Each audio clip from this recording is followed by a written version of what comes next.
Madalas akong may mga nakapahalubilong tao na naglilingkod sa Panginoon. Sa simpleng pamamaraan, sa mga lugar nakakaunti lang ang tao. Madalas rin silang pinaghihinaan ng loob dahil pakiramdam nila nag-iisa lang sila at hindi mahalaga ang kanilang mga ginagawa. Nang marinig ko ang kanilang mga sinasabi, naisip ko ang isa sa mga anghel sa kwentong Out of the Silent Planet na isinulat ni C.S. Lewis.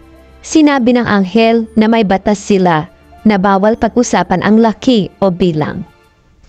Kapag nakatuon daw ang isip sa laki o dami, sa mga bagay na iyon na tayo hahanga at hindi na natin napapansin ang tunay na mahalaga. Kung minsan, may mga nagsasabi na kapag mas marami, mas mabuti. Ang laki o dami ang sukatan nila ng tagumpay, pero hindi natin baliwalain kung ano ang mismong mahalaga. Kung tutuusin, mahalaga din ang dami o bilang. Ang bawat bilang ay katumbas ng mga taong dapat magkaroon ng magandang kaugnayan sa Diyos. Dapat natin idalangin na marami sana ang magtitiwala kay Jesus. Pero hindi dapat bilang ang sukatan para magkaroon ng tiwala sa sarili pagdating sa paglilingkod sa Panginoon. Hindi tinakda ng Diyos na maging batayan ng ating husay sa paglilingkod sa Kanya ang dami ng ating mga ginagawa para sa Kanya o dami ng mga naisama natin sa paglilingkod. Ang matapat na paglilingkod sa Panginoon sa simpleng pamamaraan na nanananaman sa tulong ng Diyos ay maituturing na isang malaking gawain. Mahalaga sa Diyos ang sinumang naglilingkod ayon sa kanyang pamamaraan. Ang isla ng Aran ay matatagpuan sa bansang Ireland. Kilala ang mga tao doon sa paggawa ng magagandang sweater na yari sa balahibo ng tupa. Marami sa mga disenyo ng sweater ay nagpapakita ng kanilang kultura at mga pinaniniwalaan. May mga disenyo din ang bawat pamilya at nakikilala sila sa pamamagitan ng kanilang disenyo. Kaya kapag may nalunod na isang mangingisda, kilala nila agad kung sino ang pamilya nito sa pamamagitan ng suot na sweater. Sa unang sulat ng apostol na si Juan sa mga nagtitiwala kay Jesus, binanggit ni Juan kung paano makikilala na kabilang sa pamilya ng Diyos ang isang tao.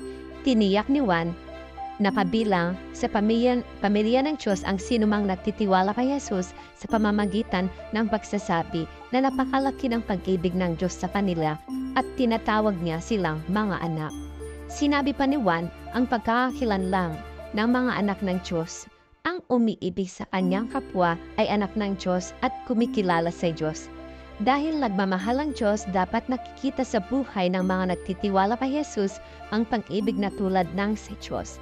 Ang pag-ibig sa kapwa ay isa sa mga pagkakakilanlan na anak ng Diyos ang isang tao. Dapat ang pag-ibig ay nakikita ng mga tao sa mga nagtitiwala kay Jesus.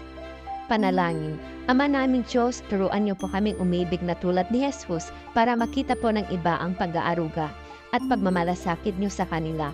Naway ang akin pong pamumuhay at pakikitungo sa kapwa ay may pag-ibig na tulad ng sa inyo. Amen. Si Chris Hadfield ay isang astronaut na taga-Canada. Siya ang namamahala sa International Space Station na ginagamit sa pagsusuri na kalawakan. Nasa kalawakan siya nang sabayan niya sa pagkantang isang grupo ng mga estudyante na nasa estudyo. Sabay-sabay nilang kinanta ang Is Somebody Singing. Ang gumagawa ng kantang iyon ay sina Chris Hadfield at Ed Robinson na mahusay sa musika. Tumanim sa isip ko ang isang linya ng awit na iyon. Sinabi doon, hindi makikita dito ang hangganan ng mga bansa. Bagamat may mga paraan tayo para lagyan ng hangarin, hangganan o ihiwalay ang sarili sa iba tulad ng lahi, kultura at pananaw. Ipinapaalala ng awit na iyon na walang nakikitang pagkakaiba ang Diyos sa atin. Ang mahalaga sa Diyos ay ang pagmamahal natin sa Kanya at sa ating kapwa. Isang mapagmahal na Ama ang Diyos at nais niya na nagkakaisang Kanyang mga anak. Hindi may isa sa katuparan ng mga nagtitiwala kay Jesus ang nais ng Diyos na dapat nilang gawin kung hindi sila man nagkakasundo.